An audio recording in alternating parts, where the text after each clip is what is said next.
গণহত্যায় শেখ হাসিনা সহ দায়ীদের বিচার করতে হবে বললেন সালাউদ্দিন আহমদ। এই ফ্যাসিবাদ বিরোধী যে জাতীয় ঐক্য গঠিত হয়েছে, সৃষ্টি হয়েছে, সেটাকে আমরা যতদিন ধরে রাখতে পারি ততদিনই ফ্যাসিবাদ এই দেশে জন্ম নেবে। 6 মাসের মধ্যে আওয়ামী লীগের কর্মসূচির রাজনীতির জন্য হুমকি, মন্তব্য সার্জিস আলমের। আওয়ামী লীগ, ছাত্রলীগ, যুবলীগরা এই 24-এর সবচেয়ে বড় হায়না এবং হানাদার বাহিনী। শিক্ষার্থীদের সঙ্গে মারামারির জেরে দক্ষিণ পশ্চিমাঞ্চলের 17 রুটে বাস চলাচল বন্ধ। ভোলায় আজও বাস ও সিএনজি চালকদের সংঘর্ষ। এবার 3 পর্বে হবে বিশ্ব ইজতেমা। জুবায়েরপন্থীদের 2 ধাপ সম্পন্ন হবার পর মাঠ পাবেন সাতপন্থীরা। থাকছে জোর নিরাপত্তা। 6 মাসে শুধু রাজধানীতেই 136টি আন্দোলন, দাবি আদায়ের মোক্ষম সুযোগ ধরে নিয়ে নানা সংগঠন ও গোষ্ঠীর অবরোধ অবস্থান, উপদেষ্টাদের নিয়ে সেল গঠনের পরামর্শ। একদল গোষ্ঠী চাচ্ছে যে তাদের যে পদক্ষেপ বা দাবি দাওয়াগুলো আছে সেগুলোকে সরকারের কাছ থেকে হাতিয়ে নিতে। ইউনূস সরকারের আমলে অনেকে নতুন সুযোগ সুবিধার জন্য অনেক আন্দোলন করছে, সফল হয়েছে অনেকে। বিভিন্ন ধরনের স্বার্থ গোষ্ঠী তারা তাদের স্বার্থ আদায়ের জন্য নানাভাবে চেষ্টা করে।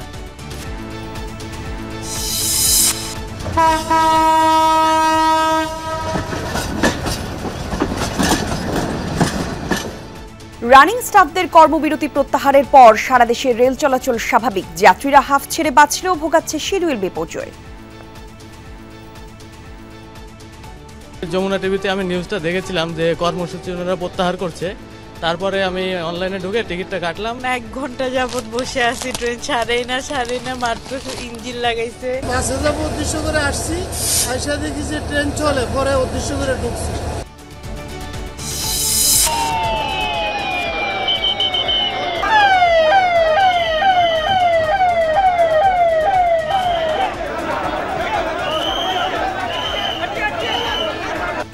ভারতে কুম্ভমেলায় পদদলিত হয়ে 15 পুণ্যার্থীর মৃত্যু, আহত শতাধিক।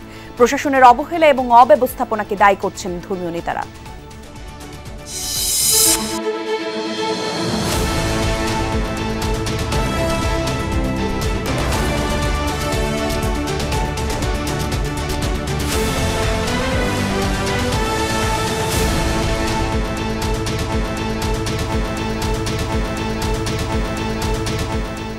দুপুরের বাংলাদেশে আমন্ত্রণ আপনাদের সবাইকে। আমি জান্নাতুল কুলি আছি সাথে। শিরোনাম দেখছিলেন শুরুতে।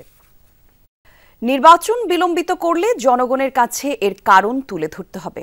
6 মাসে কি সংস্কার হলো বা হলো না তাও জানাতে হবে, এমনটা জানিয়েছেন বিএনপির স্থায়ী কমিটির সদস্য সালাউদ্দিন আহমদ। দুপুরে প্রেস ক্লাবে জুলাই গণঅভ্যুত্থান, গণমাধ্যম এবং সাংবাদিকতা শীর্ষক আলোচনা সভায় সংস্কার প্রস্তাব নিয়ে কথা বলেন তিনি। বলেন, কমিশনের সুপারিশে অনেক কিছু আসেনি, আবার এমন অনেক কিছুই এসেছে যা অবাস্তব। সংবিধান সংস্কার প্রস্তাবে মুক্তিযুদ্ধ, জুলাই গণঅভ্যুত্থানকে একসাথে তুলে ধরার সমালোচনা করেন সালাউদ্দিন আহমদ। শেখ হাসিনা সহ জুলাই আগস্ট গণহত্যায় দায়ীদের বিচারের দাবিও জানান তিনি। বলেন, আওয়ামী লীগ নির্বাচন করতে পারবে কিনা সেটা জনগণই বলে দিবে। একই অনুষ্ঠানে গণ অধিকার পরিষদের সভাপতি নুরুল হক নূরের অভিযোগ, 5 মাসেও পরিস্থিতি নিয়ন্ত্রণ করতে পারছে না অন্তর্বর্তী সরকার।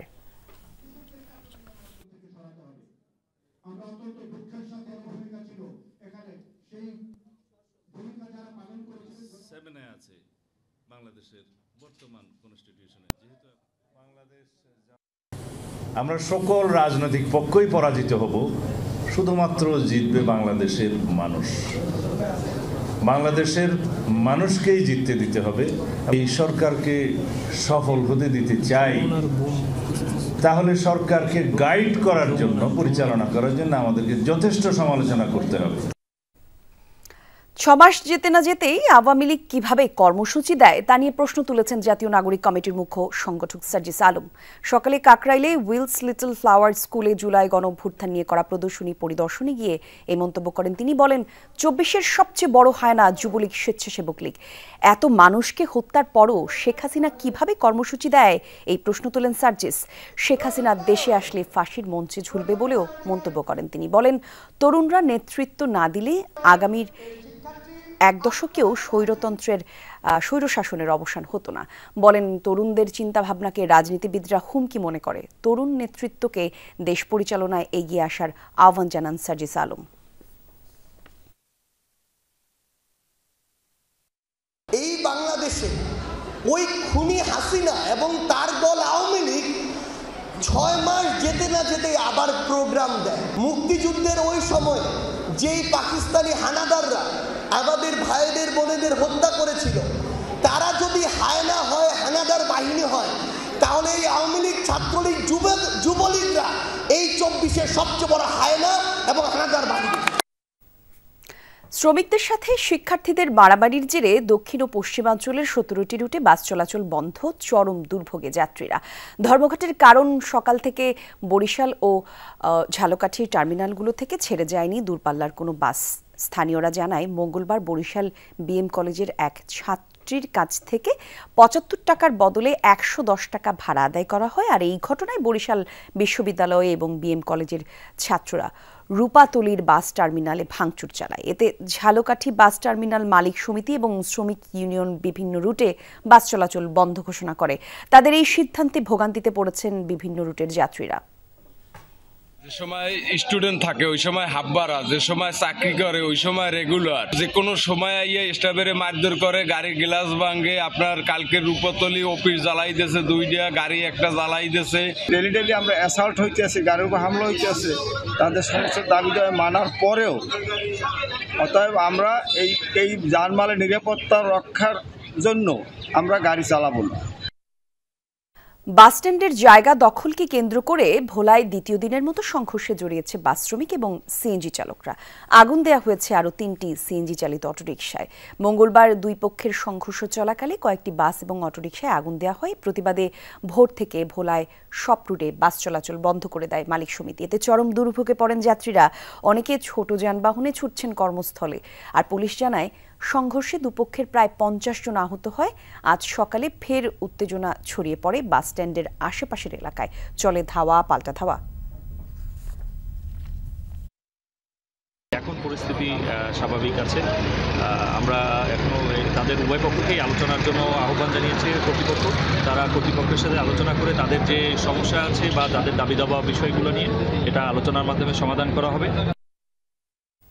ভোলার এই পরিস্থিতির আরও বিস্তারিত তথ্য জানাতে আমাদের সঙ্গে সেখান থেকে সরাসরি যোগ দিচ্ছেন সহকর্মী জুয়েল সাহা বিকাশ। বিকাশ, একটু জানাবেন সংঘর্ষ পরিবর্তিত অবস্থা এখন কেমন? সবকিছু স্বাভাবিক হয়েছে কিনা? মোটামুটি পরিস্থিতি সম্পর্কে একটু বিস্তারিত ধারণা যদি দিই।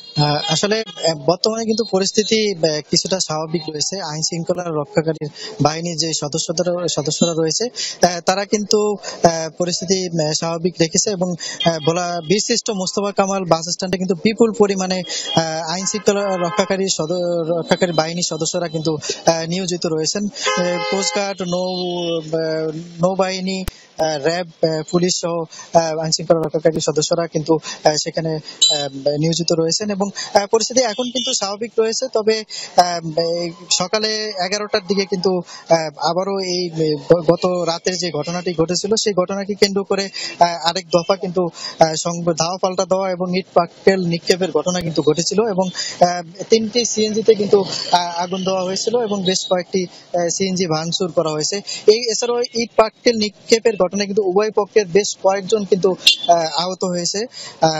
এছাড়াও আমরা আপনাকে জানিয়ে রাখি যে গত রাতে কিন্তু ভোলার বাস স্ট্যান্ডের একটি অংশ সিএনজি চালকদের দখল মুক্ত ঘটনাকে কেন্দ্র করে কিন্তু বাস মালিক সমিতির শ্রমিক এবং সিএনজি চালকদের মধ্যে দফায় দফায় কিন্তু সংঘর্ষের ঘটনা ঘটে এবং সেই সংঘর্ষের ঘটনা কিন্তু প্রায় 1.5 ঘন্টা ব্যাপী কিন্তু এই সংঘর্ষের ঘটনা ঘটে এবং এই সংঘর্ষের ঘটনায় উভয় পক্ষের কিন্তু 50 জনের মতন আহত হয়েছে এবং 2টি বাসে কিন্তু অগ্নিসংযোগ করা হয়েছে এবং বেশ কয়েকটি সিএনজিতে অগ্নিসংযোগ এবং ভাঙচুর করা হয়েছে। আমরা কিন্তু ভোলা পুলিশ অতিরিক্ত পুলিশ সুপার ভোলা সদর সার্কেলের রিপন কুমার সরকার তিনি আমাদেরকে জানিয়েছেন এই ঘটনার নিরসনের জন্য তারা উভয় পক্ষের সাথে আজ সন্ধ্যায় কিন্তু বসবেন এবং একটি সুষ্ঠু সমাধানের মধ্যে কিন্তু তারা একটি সমাধানের চেষ্টা করবেন। ধন্যবাদ আপনাকে বিকাশ। এবার 3 পর্বে অনুষ্ঠিত হবে বিশ্ব ইজতেমা। গাজীপুরে মেট্রোপলিটন পুলিশের উপকমিশনার NM নাসির উদ্দিন জানিয়েছেন, প্রথম 2 পর্ব শুরাই নিজাম বা জুবায়েরপন্থীরা করবেন, আর তৃতীয় পর্ব করবেন সাতপন্থীরা। মাওলানা জুবায়েরের অনুসারীরা এবার 2 পর্বে বিশ্ব ইজতেমায় অংশ নেবেন। তাদের প্রথম পর্ব হবে 31 জানুয়ারি থেকে 2 ফেব্রুয়ারি, এরপর 3 ফেব্রুয়ারি শুরু হয়ে 5 ফেব্রুয়ারি আখিরি মোনাজাতের মাধ্যমে শেষ হবে দ্বিতীয় পর্ব। জুবায়ের অনুসারীদের 1 পর্বে ইজতেমা করার কথা থাকলেও পরে তারা 2 পর্বে করার সিদ্ধান্ত নেয়। এদিকে 14 ফেব্রুয়ারি শুরু হবে মাওলানা সাদ অনুসারীদের বিশ্ব ইজতেমা, পরে আখেরি মোনাজাতের মধ্য দিয়ে 16 ফেব্রুয়ারি তা শেষ হবে। উপ পুলিশ কমিশনার আরও জানান, এবার বিশ্ব ইজতেমার তারিখ সরকারি সিদ্ধান্ত মোতাবেক নির্ধারণ করা হলেও কোনো প্রজ্ঞাপন দেওয়া হয়নি, আর মৌখিকভাবেই ঠিক করা হয়েছে দিনক্ষণ। 31 তারিখ থেকে 2 তারিখ পর্যন্ত পণ্যবাহী ট্রাক, পণ্যবাহী গাড়ি আমরা এই রাস্তা দিয়ে চলতে দেব না, আমরা ডাইভার্ট করে দেব। আর মোনাজাতের দিন কোনো গাড়ি আমরা চলবে না। সেই মোনাজাতের দিন শুধুমাত্র ওই ইজতেমার যে অঞ্চলটুকু সেটি গাড়ি মুক্ত রাখবো, যাতে মানুষের কোনো অসুবিধা না হয়। ইজতেমার প্রস্তুতির খবরাখবর জানবো। আমাদের সঙ্গে গাজীপুর থেকে যোগ দিচ্ছেন সহকর্মী পলাশ প্রধান। পলাশ, শুক্রবার থেকে তো ইজতেমা শুরু হবে, জুবায়েরপন্থীদের 2 পর্বে বিশ্ব ইজতেমা শুরু হচ্ছে। কতটা দেখছেন প্রস্তুতি আর নিরাপত্তার ব্যবস্থাও একটু জানাবেন আমাদের।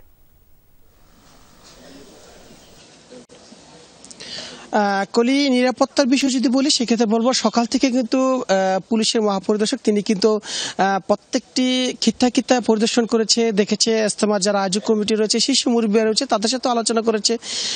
তারপর পরিদর্শনের পর আমরা যারা স্থানীয় সংবাদকর্মী রয়েছে তাদের সাথে কথা বলেছে। তিনি যে বিষয়টি বলছেন যে সাদা পোশাক, অর্থাৎ প্রত্যেকটি খিত্তা সাদা পোশাকে 10,000-এর অধিক প্রশাসনের নিরাপত্তা কর্মী থাকবে, এবং এর পাশাপাশি জুবায়েরপন্থীদের একটি নতুনভাবে যুক্ত হয়েছে, সেখানেও কিন্তু তাদের পক্ষে 10,000 কর্মী অর্থাৎ স্বেচ্ছাসেবী কর্মী থাকবে, অর্থাৎ পুলিশকে সহযোগিতা করার জন্য, এমনটি বিষয় কিন্তু বলছিল। তবে এইবার তারাই কিন্তু প্রথমত তারা 2 পর্বে অনুষ্ঠিত করবে, এমনটাই কিন্তু আসলে জেনে আসছিল। সেটি কিন্তু আজ কিন্তু পুলিশ মহাপরিদর্শক তিনিও কিন্তু বলছিল। তবে আমরা পাশাপাশি যারা সাতপন্থীরা রয়েছে তাদের সাথে কথা বলছি, তারা যে বিষয়টি বলছে যে আগামী যে 14, 15, 16 যে তাদের যে অর্থাৎ সাত অনুসারী যারা রয়েছে তাদের যে অনুষ্ঠিত হবে সেই বিষয়ে যিনি মিডিয়া সমন্বয় করেছে সায়েম, তার সাথে কথা বলছি। তিনি যে বিষয়টি বলছে যে শর্ত ছাড়া যে বিষয়টি রয়েছে সেই আলোকেই তারা এবারও তারা ইজতেমায় ঠিক প্রত্যেকটি অঞ্চল সহ দেশ বিদেশের মুসলিমরা অংশগ্রহণ করবে,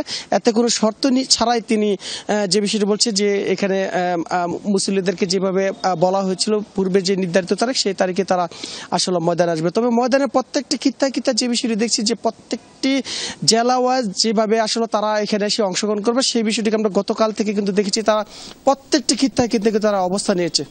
ধন্যবাদ আপনাকে পলাশ। রাজধানীতে 5 আগস্ট থেকে আজ পর্যন্ত 177 দিনে আন্দোলন হয়েছে 136টি। নানা সংগঠন এবং গোষ্ঠীর ব্যানারে হচ্ছে আন্দোলন, যেগুলোর বেশিরভাগই অচেনা। আন্দোলনকারীরা নিজেদের বঞ্চিত এবং বৈষম্যের শিকার বলে অবরোধ করে রাস্তা, ঘেরাও করে সচিবালয় সহ গুরুত্বপূর্ণ প্রতিষ্ঠান। একদিনে 17টি স্পটে অবরোধের ঘটনাও ঘটেছে। এতে যানজট সহ নানা ভোগান্তি পোহাচ্ছেন নগরবাসী। রাজনৈতিক বিশ্লেষকরা বলছেন, এতদিন একটি পক্ষ সব সুবিধা নিয়ে এসেছে, যারা পাননি তারা বেশিরভাগই এখন আন্দোলনে। এছাড়া সরকারকে নাজুক ভেবে অনেকেই দ্রুত দাবি আদায়ের চেষ্টায় নেমেছেন। এর সমাধানে কিছু পরামর্শও দিয়েছেন বিশ্লেষকরা। আর এ বিষয়ে আরও জানাচ্ছেন সহকর্মী আখলাকুস সাফা।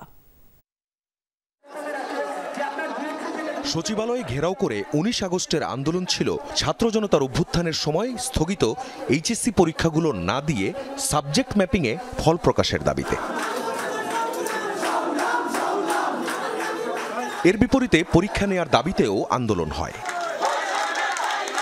পরে সাবজেক্ট ম্যাপিংয়ে ফল ঘোষণা হয়, তাতে যারা পাশ করেননি তারাও নামেন আন্দোলনে, ঘেরাও করেন শিক্ষা বোর্ড।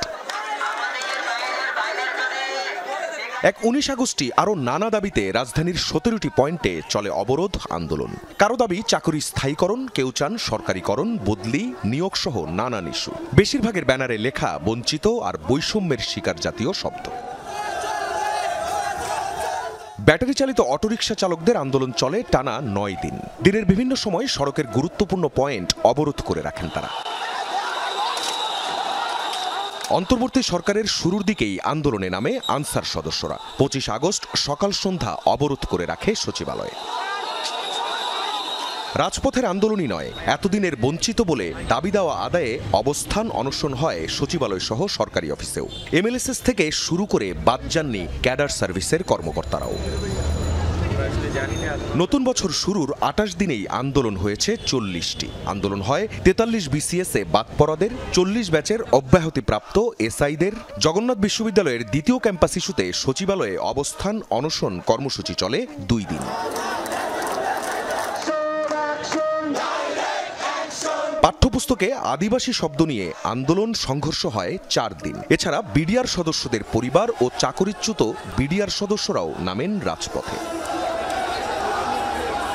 মঙ্গলবার সারা দেশে রেল চলাচলই বন্ধ করে দিলেন রানিং স্টাফরা। প্রশ্নটা হলো, এখনই কেন এত দাবি দেওয়া নিয়ে আন্দোলন? কেনই বা একমাত্র পথ রাজপথ? অন্তর্বর্তী সরকারের যেহেতু কোনো রাজনৈতিক চাপ নাই, বিভিন্ন রাষ্ট্রীয় চাপ নাই। এখন ইউনূস সরকারের আমলে অনেকে নতুন সুযোগ সুবিধার জন্য অনেক আন্দোলন করছে, সফল হয়েছে অনেকে। একদল গোষ্ঠী চাচ্ছে যে তাদের যে পদক্ষেপ বা দাবি দাওয়াগুলো আছে সেগুলোকে সরকারের কাছ থেকে হাতিয়ে নিতে। মানুষ একটু ফ্রিলি কথা বলতে পারতেছে, এই জন্য মানুষ চাইতেছে একটু আন্দোলন করে আমার অধিকারটা আদায় করে। আগের সরকার কি করতো, পুলিশ অথবা লাঠি চার্জের মাধ্যমে আন্দোলনটা থামাই দিত, বাট এখন সেটা করতেছে না। রাজনৈতিক বিশ্লেষক অধ্যাপক সাব্বির আহমেদের মতে, এতদিন এক পক্ষ সুবিধা নিয়েছে, বঞ্চিতরা তাই ব্যস্ত দ্রুত নিজেদের ঘাটতি মেটাতে।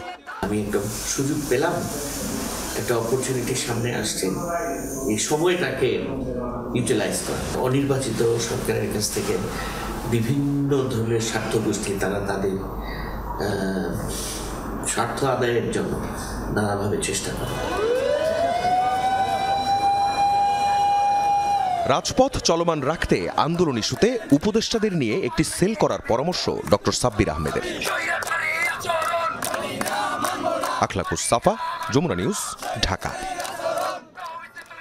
বিগত সরকারের আমলে চাকরিচ্যুত সকল পুলিশ সদস্যদের পুনর্বহালের দাবিতে পুলিশ সদর দপ্তরের সামনে রাস্তা অবরোধ করেছে চাকরিচ্যুত পুলিশ সদস্যরা। সেখানে আছেন সহকর্মী রেদওয়ান আহমেদ, সরাসরি যোগ দিচ্ছেন তিনি। রেদওয়ান, সড়ক অবরোধের পর ওখানকার পরিস্থিতি কেমন দেখছেন একটু জানাবেন, আর পুলিশ কি বলছে? মূলত বিগত সরকারের আমলে যারা চাকরিচ্যুত হয়েছেন তারা এখানে বেলা 12টা থেকে অবস্থান নিয়েছিলেন। তারা তাদের ব্যানারে লিখেছিলেন যে শান্তিপূর্ণ অবস্থান কর্মসূচি তারা পালন করবেন, কিন্তু আমরা দেখেছি যে কিছুক্ষণ পরে কিন্তু তারা আসলে এই যে রাস্তার যে মূল সড়ক পুলিশ হেডকোয়ার্টারের সামনে, সেই সড়কটি কিন্তু তারা অবরোধ করে সেখানে অবস্থান কর্মসূচি নিয়েছেন। এবং তাদের যেটি মূল দাবি যে আসলে যেই বিগত সরকারের আমলে বিভিন্ন ছোটোখাটো কারণ দেখিয়ে যাদের আসলে চাকরি থেকে চাকরিচ্যুত করা হয়েছে তাদের আসলে চাকরিতে পুনর্বহালের দাবি কিন্তু তারা করছেন। মূলত তারা আমাদের যেটি অভিযোগ করেছেন যে সামাজিক মাধ্যমে তারা বিভিন্ন রকমের পোস্ট এবং কমেন্ট করার মাধ্যমেও কিন্তু অনেকের চাকরি চলে গেছে। এছাড়াও তারা বিভিন্ন প্রতিবাদ করার কারণেও কিন্তু চাকরি গেছে। এছাড়াও বিভিন্ন ডোপ টেস্ট সহ বিভিন্ন নানান ছোট ছোট কারণে কিন্তু অনেকের চাকরি চলে গেছে বলে তারা দাবি করছেন। এবং তারা এখন যেটি বলতে চাচ্ছেন যে আসলে নির্বাহী আদেশের তাদের চাকরি পুনর্বহালের দাবিতেই মূলত তারা এখানে অবস্থান নিয়েছেন। এর আগেও বেশ কয়েকটি মিটিং হয়েছে, আদালতের আদেশ এসেছে এবং তারা যেটি বলতে চাচ্ছেন যে সেই আদেশ অমান্য করেও এখন পর্যন্ত তাদের আসলে চূড়ান্ত সিদ্ধান্ত দেয়া হয়নি, যার কারণেই তারা আজকে এই মাঠে নেমে এসেছেন। যদিও শান্তিপূর্ণ কর্মসূচি করার কথা ছিল, পুলিশ হেডকোয়ার্টারের সামনে পুলিশের ঊর্ধ্বতন কর্মকর্তারাও কিন্তু এখানে এসেছিলেন।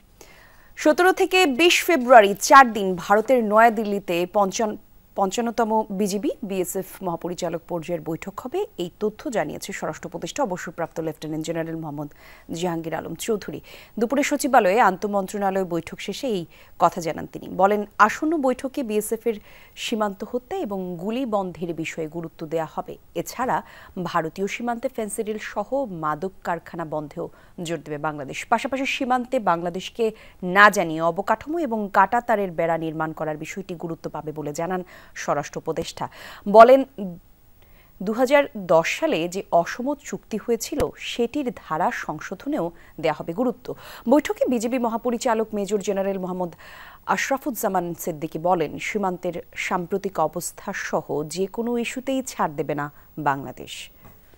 হত্যা করছে ওটা যেভাবে হোক তাদের বন্ধ করতে হবে, এটা কোনোভাবেই গ্রহণযোগ্য না। এটা ইন্টারন্যাশনালিও এবং যে কোনো জায়গায় হোক। তাদের এই যে দুষ্কৃতিকারীরা আমাদের বাংলাদেশি নাগরিক ধরে নিয়ে যায় বর্ডার থেকে কৃষি কাজ করার সময়, এটা যেভাবে হোক এটা যেন তারা না করে, এই জন্য তাকে বলা। কোঅর্ডিনেটেড বর্ডার ম্যানেজমেন্ট প্ল্যান, এটা একটা বড় সাবজেক্ট, এটা নিয়েও তাদের সাথে আমাদের আলোচনা হবে। আগে আমরা ডিপ্রাইভড হয়েছি, এগুলাতে আমরা শক্ত ভয়েসে কোনো ছাড় দিব না। We are very firm. এই চাঁপাইনবাবগঞ্জ, আঙ্গরপোতা, দহগ্রামের one of the main agenda, border killing one of the main agenda, অন্যান্য রিভার ডিসপিউট যেগুলো ওরা এখন ডিমার্কেশন করছে না, ওগুলো মেইন এজেন্ডা। মোট কথা আমরা যেটা বললেন, কোনো ছাড় হবে না সরকারের। মোহাম্মদপুর থানার হত্যা মামলায় সাবেক প্রধানমন্ত্রী শেখ হাসিনার বেসরকারি শিল্প এবং বিনিয়োগ উপদেষ্টা সালমানিফ রহমান এবং সাবেক আইজিপি চৌধুরী আব্দুল্লাহ আল মামুন 3 দিনের রিমান্ডে। সকালে ঢাকা মেট্রোপলিটন ম্যাজিস্ট্রেট আদালতে আদেশ দেন। এছাড়া ধানমন্ডি থানায় রিয়াজ হত্যা মামলায় ঢাকা বিশ্ববিদ্যালয় ছাত্রলীগের সাধারণ সম্পাদক তানভীর হাসান সৈকত, উত্তরা পশ্চিম থানায় মামুন হত্যা চেষ্টা মামলায় গাজীপুর সিটি কর্পোরেশনের সাবেক ভারপ্রাপ্ত মেয়র আসাদুর রহমান কিরণ এবং বাড্ডা থানার লেগুনা চালক সুমন শিকদার হত্যা মামলায় ঢাকা উত্তর সিটি কর্পোরেশনের সাবেক মেয়র আতিকুল ইসলামকে 4 দিনের রিমান্ড দিয়েছেন আদালত। এ সময় সাবেক সিনিয়র সচিব মহিবুল হককে ধানমন্ডি থানায় মামলায় গ্রেফতার দেখিয়েছে আদালত।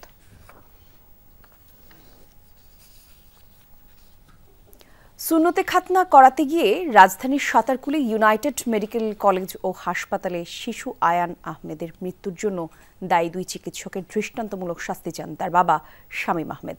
একই সাথে 5 কোটি টাকা ক্ষতিপূরণ দাবি করেন তিনি। আয়ানের মৃত্যুর ঘটনায় হাইকোর্টের নির্দেশে গঠিত দ্বিতীয় তদন্ত কমিটির প্রতিবেদনের উপর পরবর্তী শুনানির দিন 5 মার্চ ধার্য করেছে বিচারপতি ফারা মাহবুব এবং বিচারপতি দেবাশিস রায় চৌধুরীর বেঞ্চ। শুনানিতে অনুমোদন ছাড়া ইউনাইটেড মেডিকেল কলেজ এবং হাসপাতাল পরিচালনার বিষয়টিকে গুরুতর অভিযোগ বলে মন্তব্য করেন হাইকোর্ট। আর এই সংক্রান্ত আইন যাচাই বাছাই শেষে পরবর্তী পর্যবেক্ষণ দিবেন আদালত। রেলওয়ের রানিং স্টাফদের ধর্মঘট প্রত্যাহারের ফলে সকাল থেকে সারা দেশে চালু হয়েছে ট্রেন চলাচল। তবে বেশিরভাগ ট্রেন প্রায় যাত্রীশূন্য। শিডিউল বিপর্যয়ের কারণে তারা পড়েছেন ভোগান্তিতে। সকালে রাজশাহীগামী ধূমকেতু এক্সপ্রেসের যাত্রার মাধ্যমে ট্রেন চলাচল শুরু হলেও শিডিউল বিপর্যয়ের পরে বাকি ট্রেনগুলো 7টায় ছাড়ার কথা থাকলেও প্রায় 1 ঘন্টা দেরিতে চট্টগ্রামের উদ্দেশ্যে যাত্রা করে সোনার বাংলা এক্সপ্রেস। কক্সবাজারগামী পর্যটক এক্সপ্রেসের যাত্রা শুরু করতে দেরি হয় 2.5 ঘন্টা। যাত্রীরা বলছেন স্বাচ্ছন্দ্যের যাত্রায় বিপাকে পড়েছেন তারা। গণপরিবহন চলাচলে সংকট দেখা দেওয়ার আগেই সমাধানের ব্যাপারে গুরুত্ব দেওয়ার অনুরোধ জানান সবাই। অভিযোগ, সময় মতো ট্রেন তো ছাড়ছেই না, কখন নাগাদ ছাড়বে সেটাও জানানো হচ্ছে না তাদেরকে। কমলাপুর স্টেশনের ম্যানেজার জানান, কারিগরি ত্রুটির কারণে বিলম্বে ছাড়ছে সব ট্রেন। পুরো পরিস্থিতি স্বাভাবিক হতে 2-1 দিন সময় লাগবে।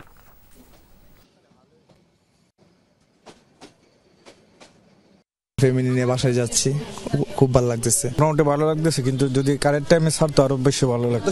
ডিলেটা অনেক বিরক্ত লাগতেছে বা একটু কষ্ট লাগতেছে, তারপরে যাইতে পারবো এটা ভালো লাগতেছে। যে ট্রেন 1 ঘন্টা যাবত বসে আছি, ট্রেন ছাড়েই না, মাত্র ইঞ্জিন লাগাইছে, ফাইনালি যে ছাড়ছে এটাই অনেক। যখন কাজে ফিরে আসছেন আমরা ট্রেন পরিচালনা শুরু করছি। সর্বপ্রথম ট্রেন 6:30-এ ধূমকেতু এক্সপ্রেস গেছে, মাত্র 30 মিনিট লেট। এরপরে একটার পর একটা ট্রেন ঢাকা স্টেশন ছেড়ে গেছে। এখন পর্যন্ত 10টা ট্রেন ঢাকা স্টেশন ছেড়ে গেছে। নীলফামারীতে মাত্র 25% জনবল নিয়েই চলছে দেশের বৃহত্তম সৈয়দপুর রেলওয়ে কারখানা। দক্ষ শ্রমিকদের অবসর আর পর্যাপ্ত নতুন শ্রমিকের নিয়োগ না হওয়ায় কর্মী সংকটে বাধাগ্রস্ত কাঙ্ক্ষিত আউটার্ন। কর্তৃপক্ষ বলছে বিগত সরকারের সিন্ডিকেট ভেঙে কাজ করতে কিছুটা বেগ পেতে হচ্ছে। তবে পট পরিবর্তনের পর এই স্বল্প জনশক্তি নিয়ে গেল 4 মাসে এসেছে পরিবর্তন। সৈয়দপুর রেলওয়ে কারখানা রুগ্নদশা নিয়ে সহকর্মী মাহমুদ রাফিনের 2 পর্বের প্রতিবেদনের প্রথমটি থাকছে আজ। সৈয়দপুর রেলওয়ে কারখানা 110 একর জমিতে প্রতিষ্ঠিত 1870 সালে। তারপর থেকে চলছে রেলওয়ের যাত্রীবাহী কোচ ও পণ্যবাহী ওয়াগন মেরামত ও রক্ষণাবেক্ষণ। তবে প্রায় 3 দশক আগে রেল সংকোচন নীতির আওতায় জনবল কমানোর পর থেকেই এটি ধুঁকছে। 2859টি পদের বিপরীতে বর্তমানে কারখানায় কর্মরত মাত্র 710 জন। এমনকি উপসহকারী প্রকৌশলীদের মতো গুরুত্বপূর্ণ পদেও জনবলের অভাব। এক সময় যেখানে 1000-এরও বেশি যন্ত্রাংশ তৈরি হতো, সেখানে এখন উল্টো চিত্র। ক্যারেজ, পেইন্ট ও বগিসহ কারখানার বিভিন্ন শপ প্রাণহীন। 9 দিনের মধ্যে হলো গাড়ি টোটালি হলো গাড়ি শেষ করে গাড়ি বাইরে আউটটার্ন দেওয়ার জন্য। আসলে আমরা অল্প লোকজন থাকার জন্য আমরা কাজটা সঠিক সময়ে সমাধান করতে পারতেছি না। আমাদের যেগুলো দক্ষ জনবল ছিল 2012 সালের পর থেকে 2024 সাল পর্যন্ত, সেগুলা আপনার রিটায়ার হয়ে শেষ হয়ে গেছে। 30%ই বলা যায় যে অদক্ষ নতুন খালাসি জয়েন করেছে। তো এই অদক্ষ জনবল দিয়ে আসলে হচ্ছে যে অ্যাপ্রোপ্রিয়েট আউটটার্ন দেওয়া খুবই টাফ। 78 জন ঊর্ধ্বতন উপসহকারী প্রকৌশলী এবং উপসহকারী প্রকৌশলী পদ বিদ্যমান, তার মধ্যে 21টা পদে আমরা 21 জন মাত্র কর্মরত আছি। বিগত সরকারের আমলে টেন্ডার প্রক্রিয়ায় সিন্ডিকেট, যন্ত্রাংশ চুরি সহ নানা অনিয়মের অভিযোগ ছিল কারখানাটিতে। 5 আগস্টের পর অনেকটাই পরিবর্তন এসেছে বলে দাবি বিভাগীয় তত্ত্বাবধায়কের। আমাদের আউটটার্নের যে লক্ষ্যমাত্রা সেটা আমরা অর্জন করতে সক্ষম হয়েছি এবং ভবিষ্যতে হব। বাধাটাকে আমরা বর্তমানে 5ই আগস্টের পরে অনেকটাই উতরে ফেলতে সক্ষম হয়েছি এবং ভবিষ্যতে আরও হব। বিভাগীয় কর্মকর্তা আরও জানান, শ্রমিক সংকট নিরসনে নতুন নিয়োগের প্রক্রিয়াও চলমান। জনবল নিয়োগের এটা কিন্তু একটা লেন্দি প্রসেস বলা যায়, হুট করেই তো জনবল নিয়োগ হয় না। তবে আমাদের এন্ট্রি লেভেলের যে পদগুলো আছে সেগুলো আমরা শূন্য করার জন্য আমরা বিশেষ করে পদোন্নতি প্রক্রিয়াগুলোকে আমরা সচল করতে সক্ষম হয়েছি। পশ্চিমাঞ্চলে মিটার ও ব্রডগেজ রেলকোচ রয়েছে 890টি। নিয়মিত রক্ষণাবেক্ষণে প্রতি মাসে অন্তত 75টি রেলকোচ আউটটার্ন দিতে হয়। বিগত 1.5 দশকে জনবল নিয়োগে রেলপথ মন্ত্রণালয়ের আশ্বাস মিললেও তেমন কোনো কার্যকর পদক্ষেপ দেখা যায়নি। আর 2016 সালে সৈয়দপুর রেলওয়ে কারখানার অভ্যন্তরে 20 একর জমির উপর কোচ এবং ওয়াগন নির্মাণে একটি নতুন ক্যারেজ শপ নির্মাণের কথা থাকলেও তাও বাস্তবায়ন হয়নি। মাহমুদ রফিন, যমুনা নিউজ, নীলফামারী। স্বামী চট্টগ্রাম ওয়াসার গাড়ি চালক গৃহিণী স্ত্রীর নামে 5 তলা বাড়ি, হেলপার থেকে চালক হয়ে নামে বেনামে সম্পদ করেছেন তাজুল, পরিচিত চট্টগ্রাম ওয়াসার সেকেন্ড এমডি হিসেবে। তদন্তে অবৈধ সম্পদের প্রমাণ পেয়ে এই দম্পতির বিরুদ্ধে আদালতে অভিযোগপত্র দিয়েছে দুদক। সিফাতুল ইসলাম জাবেদের তোলা ছবিতে জুবায়েদ ইবনে শাহাদাতের রিপোর্ট।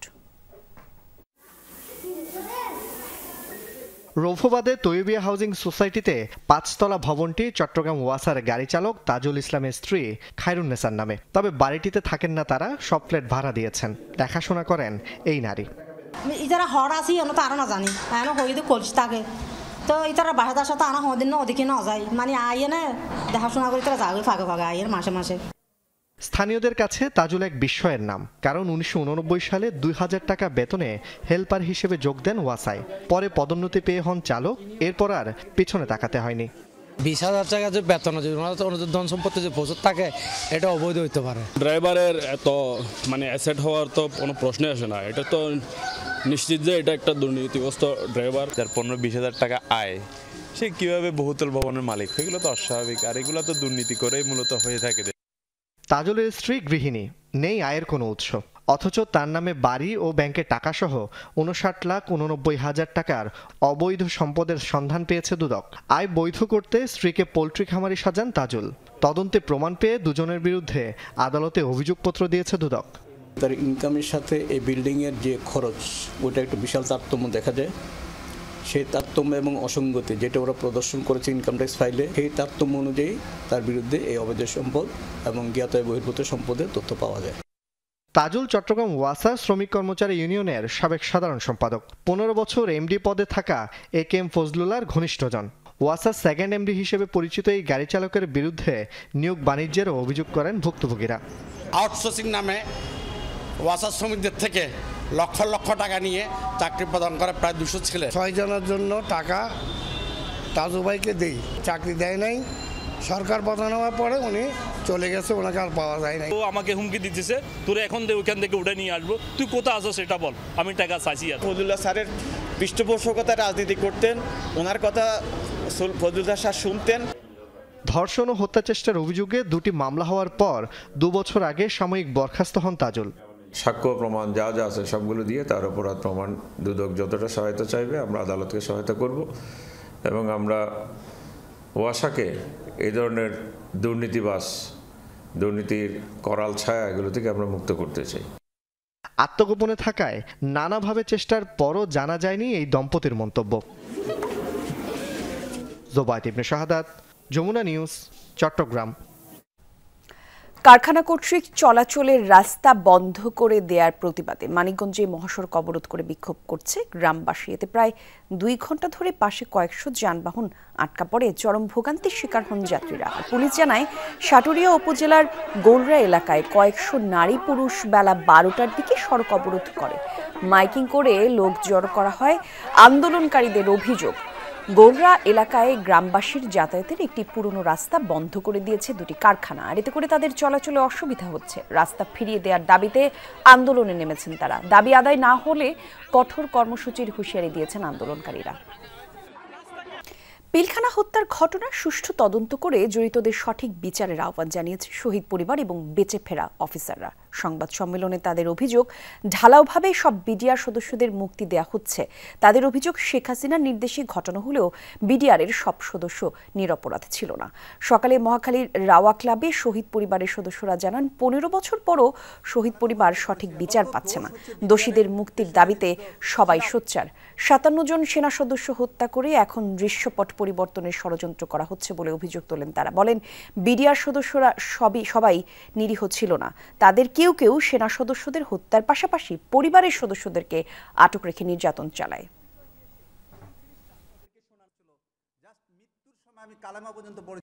আমি ভিতরে আঙ্কেলদেরকে দেখছিলাম, ওনাদেরকে অনেক মারধর করা হয়েছে, অনেক নির্যাতন করা হয়েছে, ভয়াবহ নির্যাতন করা হয়েছে।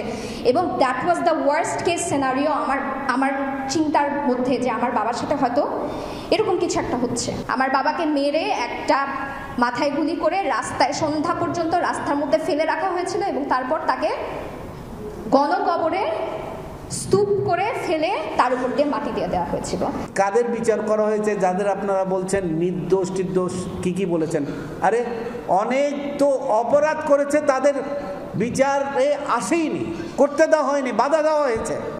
ভারতে সনাতন ধর্ম অনুসারীদের সবচেয়ে বড় সমাগম মহাকুম্ভ মেলায় পদদলিত হয়ে প্রাণ হারিয়েছে 15 জন। বুধবার ভোরে এই দুর্ঘটনায় আহত শতাধিক। আন্তর্জাতিক বিভিন্ন গণমাধ্যম বলছে, অমৃত স্নানে যোগ দিতে কয়েক কোটি মানুষ অংশ নিয়েছে মহাকুম্ভে। রাজ্যে মুখ্যমন্ত্রী সাফাই, প্রচণ্ড ভিড়, হুড়োহুড়ি আর বিশৃঙ্খলার কারণেই এই দুর্ঘটনা। এদিকে দুর্ঘটনার জন্য প্রশাসনের অবহেলা এবং অব্যবস্থাপনাকে দায়ী করছেন ধর্মগুরুরা। মহাকুম্ভের অমৃত স্নানের দীর্ঘ লাইনে হঠাৎ চিৎকার আর্তনাদ, প্রচণ্ড হুড়োহুড়ি আর বিশৃঙ্খলার মধ্যেই ধুলায় লুটান পুণ্যার্থীরা। পায়ের চাপে ঘটনাস্থলে প্রাণ যায় কয়েকজনের। পুরো এলাকা মুহূর্তে পরিণত হয় নরকে। লাইন ভেঙে ব্যারিকেড টপকে দিক বিদিক ছুটতে থাকেন পুণ্যার্থীরা। হতাহতদের বেশিরভাগই নারী, শিশু এবং প্রবীণ। উত্তরপ্রদেশের প্রয়াগরাজে চলছে মহাকুম্ভ। মৌনী অমাবস্যার পুণ্যতিথিতে গঙ্গা স্নানের জন্য জড়ো হতে থাকেন সনাতন ধর্মানুসারীরা। দিবাগত রাত থেকেই সেখানে উপস্থিত হয় কয়েক কোটি মানুষ। বুধবার ভোরে হয় এই দুর্ঘটনা। রাত 1টার দিকে হঠাৎই ধাক্কাধাক্কি শুরু হয়। প্রচন্ড ভিড়ে অনেকেই মাটিতে পড়ে যায়। আমার বাবাও নিখোঁজ রয়েছেন। আমার মা নিখোঁজ, তিনি বেঁচে আছেন না মরে গেছেন কিছুই জানি না। এ অবস্থায় জনসাধারণের নিরাপত্তা নিয়ে উঠেছে প্রশ্ন। মহাকুম্ভে যে বিপুল পরিমাণ লোক সমাগম হয়েছে, সেই তুলনায় সুরক্ষা ব্যবস্থা অপর্যাপ্ত। ধর্মগুরুদের অভিযোগ, শুধু ভিভিআইপিদের নিরাপত্তা নিশ্চিতেই ব্যস্ত ছিল প্রশাসন। নিকম্মা প্রশাসন পুরোপুরি ব্যর্থ। তারা শুধু ভিআইপিদেরকে সেবা দিচ্ছে। এটা পুরোপুরি অকর্মা প্রশাসন। আমাদের দাবি, এই পুরো আয়োজন সেনাবাহিনীর কাছে দিয়ে দেয়া হোক। উত্তরপ্রদেশের মুখ্যমন্ত্রী সাফাই, নিয়ন্ত্রণে আছে পরিস্থিতি। অতিরিক্ত জনসমাগমের কারণে দুর্ঘটনা, বলছেন যোগী আদিত্যনাথ।